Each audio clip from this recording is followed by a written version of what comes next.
pas évident. On a dit que c'était une des plus grosses salles dans lesquelles j'ai pu combattre. Je sais pas combien il y avait de spectateurs, mais en fait les vestiaires ça se trouve juste en dessous des gradins. Je peux te dire qu'on entendait les gradins trembler quoi. Et bon, on n'a pas dit que j'avais un fan club là-bas quoi. Je crois qu'on avait 5 supporters sur les centaines de spectateurs présents. Du coup, grosse pression. J'avoue que dans ce sport-là, la pression elle est énorme. Et particulièrement juste avant d'entrer dans la cage. On dit que tu as l'impression d'avoir tout le poids du monde sur tes épaules. Quoi. Et en plus, moi, je combats pas que pour moi. On est une petite île. Du coup, j'ai quand même pratiquement 290 000 habitants derrière moi. Du coup, là, tu sens la pression. Tu combats pour ton île, pour qu'on se fasse connaître aussi à l'étranger. Et voilà, on a dit qu'il faut, comme tu dis, il faut avoir des big colonnes pour supporter ça.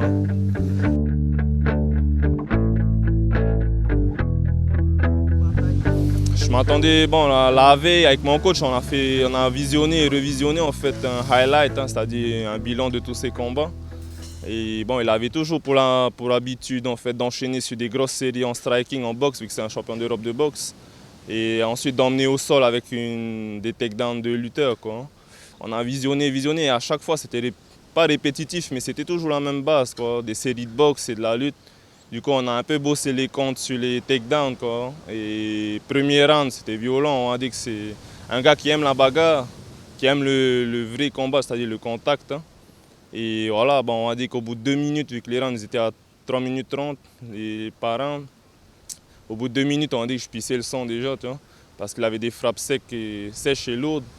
Du coup, bon, il m'a coupé, il m'a réouvert le nez, l'arcade à 2 endroits différents, et ça, c'est des endroits en fait qui saignent beaucoup. Le médecin il a décidé de m'examiner en fait au bout de 2 minutes et ce qu'il m'a sorti c'est si au deuxième round tu continues à pisser le sang comme ça, on sera obligé d'arrêter le combat parce que ça saigne trop quoi.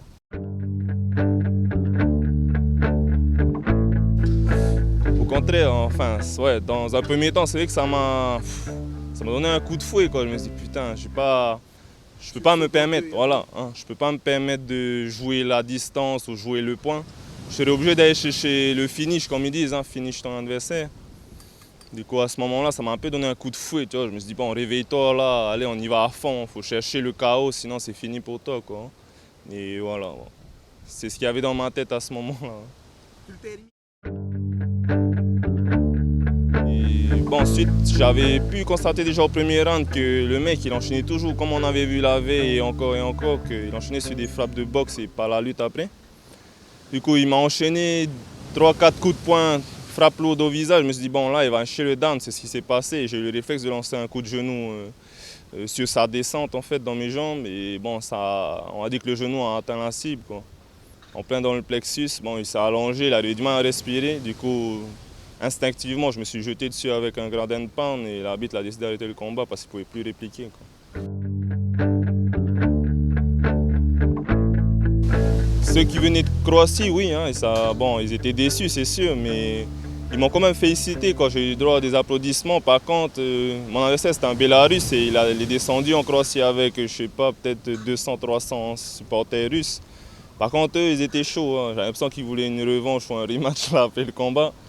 Et du coup, mon coach m'a fait, bon, on va pas, parce qu'il y avait une after party après. Il m'a fait, bon, on rentre à l'hôtel parce que c'est trop dangereux d'aller, tu vois, fêter ta victoire, tu fêteras ça avec tes potes à Tahiti, quoi. Du coup, voilà, on a enchaîné directement dans la voiture et hop à l'hôtel, quoi.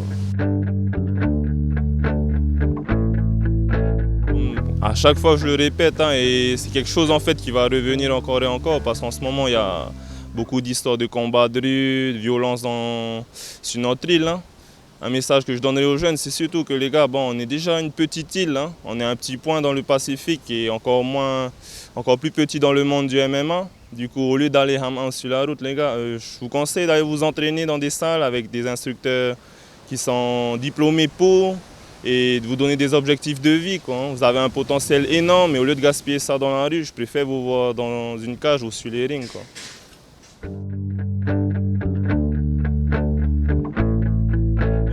Pour cette année, tout spécialement à ATN, qui est toujours derrière moi à m'aider à suivre mes demandes. Et pour ça, big up à tout le staff d'ATN, pour ne pas citer Tahia, comment elle s'appelle, Torea, tout le staff, quoi. Et sponsoring au niveau du matos, Aito Sport, Maruru, les compressions, ça m'a aidé là pour la récup là-bas. Aito Sport, big up aussi, car bon, c'est pas un petit sponsoring quoi, ils me suivent, bon, on va pas dire les yeux fermés, mais ils sont quand même là de répondre à de grosses demandes. Et Spa Green, hein, que je remercie encore et encore parce que c'est un petit, on a dit que c'est un petit shop qui commence et qui débute sur la presqu'île. Et franchement les gars, ils ont du courage quoi, pour lancer leur marque. Et voilà, gros soutien à Spa Green pour ça. Bon les gars, vous voyez qu'en fait qu'un petit Polynésien il peut arriver loin avec peu de moyens. Maintenant je me demande ce que ça donnerait avec beaucoup de moyens. Voilà, hein, tout ça pour dire que bon, un gros appel aux sponsors. Parce que dans ce sport-là, c'est pas évident hein, d'aller loin avec un petit portefeuille, on va dire. Et il y a tellement d'opportunités qui se présentent à nous qu'on doit refuser justement à cause de ces problèmes financiers. Et voilà quoi. Je sais qu'il y a beaucoup de monde qui pourrait aider à ce niveau-là et je fais un appel quoi, au sponsoring. Hein. Voilà, pour tout le monde, pour ceux qui seraient intéressés. Malheureux.